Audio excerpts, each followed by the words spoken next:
They are a drug manufacturing machine, Colombia, and we're not going to be part of it. So we're going to drop all money that we're giving to them. Colombia is out of control, and now they have the worst president they've ever had.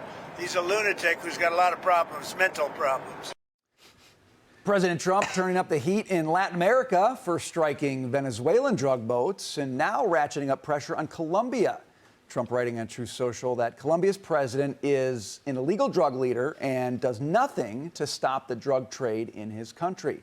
Also, America will be cutting off all subsidies to Colombia and raising new tariffs on them. Okay, so let's hash this out. A lot of stuff going on in Latin America, Brianna.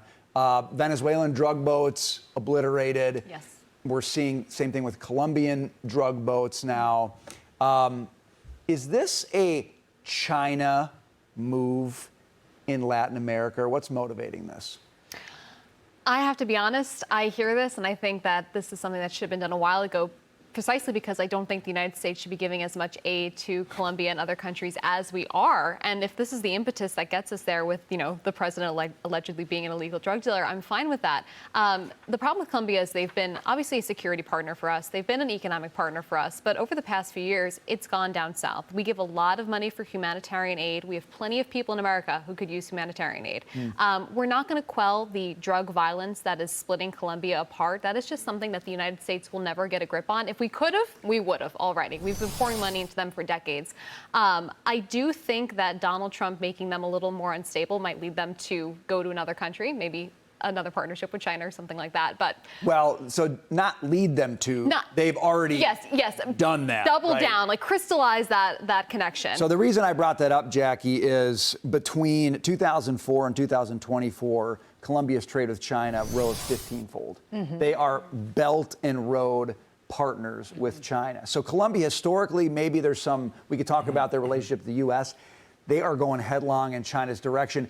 The drug trade is a huge part of that, but there's bigger strategic issues there, I think. Absolutely. It's that all the bad guys, to put it really simply, keep forming these alliances behind the back of the United States, and you don't want to see that happen with people that are as dangerous, or countries rather, as China and Colombia as well. But I also think the president is taking on the president of Colombia, Petro, there, because he basically turns a blind eye to the drug trade. This is a president, you've heard his kids in interviews, they don't smoke, they don't drink, they don't use drugs. This is how he runs his life as well. And I think that he feels really passionate about it. When you think about the trade war, that's really why a lot of this started. It was with fentanyl. China sending the components coming up through the southern border. Canada not clamping down and making sure that fentanyl wasn't coming into this country. And so I think that he's working with Secretary Hegseth, not just on the Venezuela piece, but on the Colombia piece, because what is it? 90% of seized cocaine in the United States comes from Colombia. So you've got a president that's saying, oh, I'm trying to be a good actor in this region. Look at me, look at me, look how great I'm doing, when all he's doing is burying his head in the sand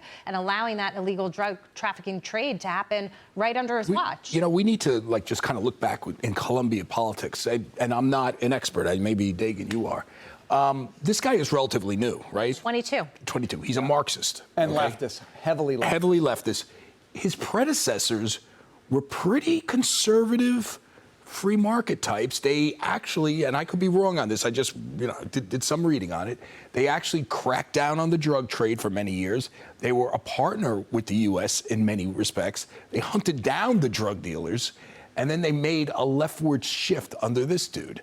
So, yeah, maybe they've been increasing their trade to China over 20 years. But remember, Colombia was the one country where people for a while were saying, these guys got their act together. They're starting to build a sort of a government that is much more American friendly and much more right leaning. This guy took the detour.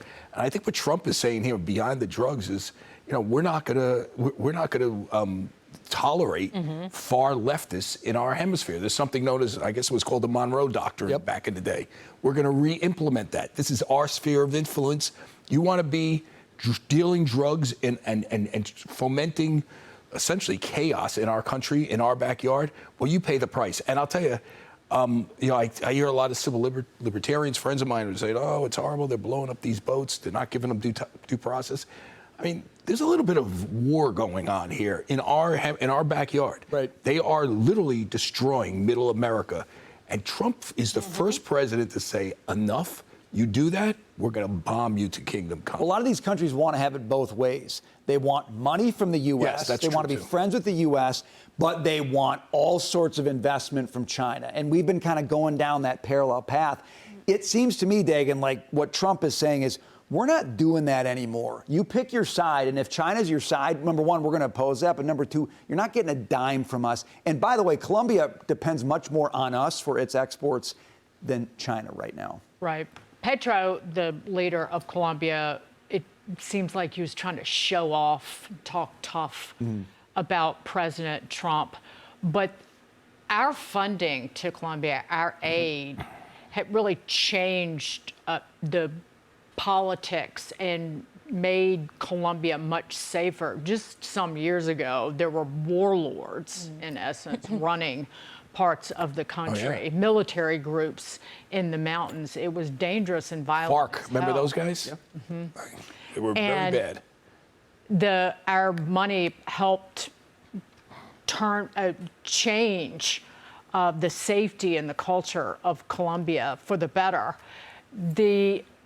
But cocaine is still an incredibly important part of the export economy in Colombia.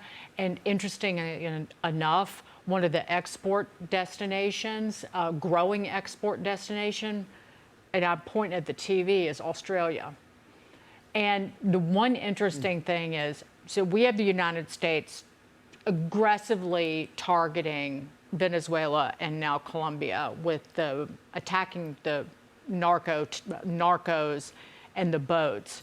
But we don't hear the same talk about China. And it's the fentanyl precursors come from China. And it's the fentanyl that makes cocaine deadly, that winds up in the coke in the United States. So I'd like to hear some talk I'd like the talk to be symmetrical when it comes to China. We do have a trade deal. Yeah, I know. That's what I'm talking about. Work with them, and I think Trump doesn't want to go there right now. Right. He has actually cut the Chinese a lot of breaks, which is, I think, controversial. That's my point. And I agree with you. We do have Chinese companies operating here in the U.S. with funding from the Chinese Communist Party.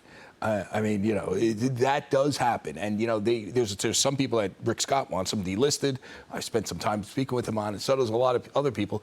It's all wrapped up in this whole thing. But I will say this. We have two leftist sort of outposts for China, 3 actually, but mostly those two. Venezuela, I was going to throw Cuba in there, but they're kind of Brazil.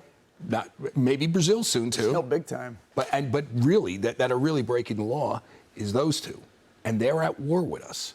I don't understand why people are against us blowing their boats out of the water. Well, this is all our backyard stuff, Yes. and it's obvious that President Trump is taking a much firmer approach to what happens in the Western Hemisphere than anybody in recent memory before him. All right, coming up, anti-Trump protests popping up nationwide over the weekend, but the president isn't fazed. He says it's a joke.